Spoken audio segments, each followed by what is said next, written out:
Hi everyone, welcome to our Simply Healthy Kitchen. This is a kitchen that is going to basically give you a quick but simple lifestyle that your body can enjoy. You're welcome. Previously we have made a few things, not a few things, just one thing. We made a pineapple banana smoothie. I hope you caught up with that on my Facebook page and the Instagram page. And I promised on the last video that we are going to do something on how to make the mixed nut powder, and here we are today. As you can all see here, I have a bowl of mixed nuts. You can choose any nut that is of your preference. I like to use any. I am a big fan of the almond nuts and all the other mixed nuts, because this way you can get all the benefits that you need from any other nuts. Basically, nuts is always one of my major ingredients when it comes to making smoothie. And all you will need is the bowl of nuts, and then you have a sieve here, and then this is where our sieved water will go to.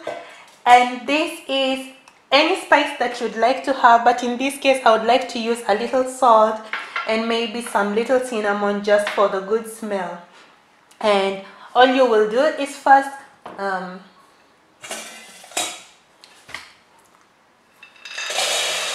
pour your nuts into the siever bowl, into the siever, and then I will just run water through it just to make sure that all my nuts are clean before I use it. The amount of water you want to run on it depends on what you want to use again. And then after that, you will just add some salt into it. You don't have to add all of it, depending on what taste you want to have on it. Just add a little. And then maybe you can have a pinch of cinnamon too. Maybe you can put some more. That's all, depending on how you want your nuts to taste. And then just mix it inside. It blends inside so well when it's still wet, and it gets to hold the taste and the spice when it is still wet and soggy. And then after that is all done, you will leave it to rest for like 3 to 4 minutes. Just to drain away lots of water, because we want to put it in the oven now to bake. As we are waiting for the past few minutes, I was busy preparing our pans where we are going to put them in the oven. I just put a baking sheet. Sorry. This aside. I just put the baking sheet on top of the baking pan. Okay. And then after that, all you will do, our water is drained good and our nuts are ready.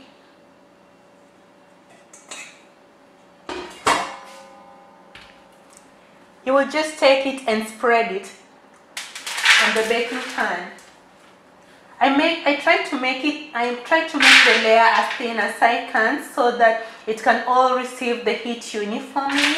Probably a layer of 1 to 2 nuts. So that is ready to be in the oven.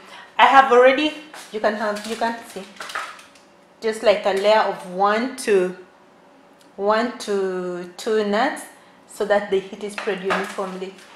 Okay, previously I've preheated the oven for like 20 minutes for between 150 to 180 degrees, and we are going just to let the pan with the nuts there to stay there for like 20 to 30 minutes on that heat, and then you keep turning it until it is evenly roasted.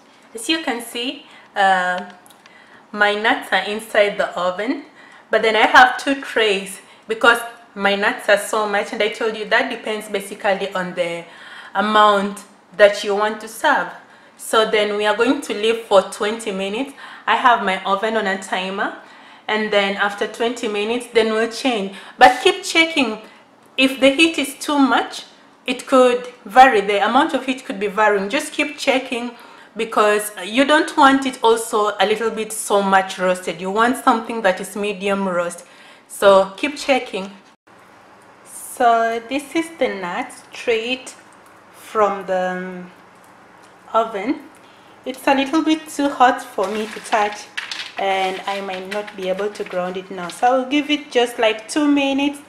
And when it's cool enough and I can put it into the grinder, I will take it. All ready now, the nut and my grinder, and that's the bowl where I'm going to put everything after grinding. Okay, so I just open it and make sure the knife is in position, and then I just put the nut inside, maybe till halfway.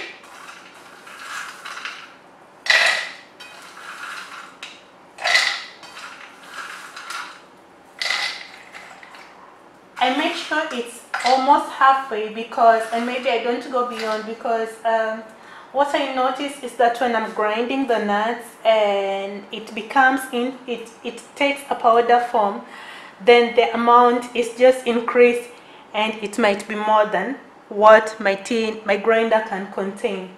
Okay, let's start and see how this will look like.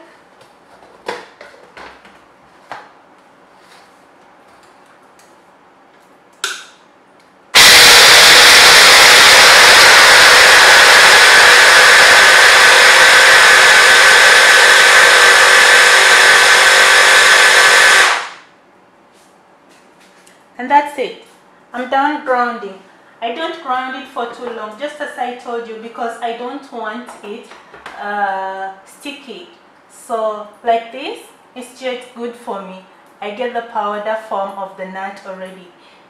And here it is, guys. The nut powder is ready. You can use it for anything. This is one of my major ingredients for my smoothies, just as I told you, because nut is a major source of protein. Well, it's a plant protein, and incorporating it into your breakfast or in your daily routine or in your daily food sometimes becomes a bit of a problem. If I mix this into my smoothie, then I have basically the protein that I need. I might not have all that is needed, not all the amount that is needed, but at least I have some proteins. And here it is. You can use it for anything. I use it for my stews, I use it for my porridge, I use it on my smoothie. I basically use my nut powder for everything. I even use it on pastries. Until next time, have a nice evening.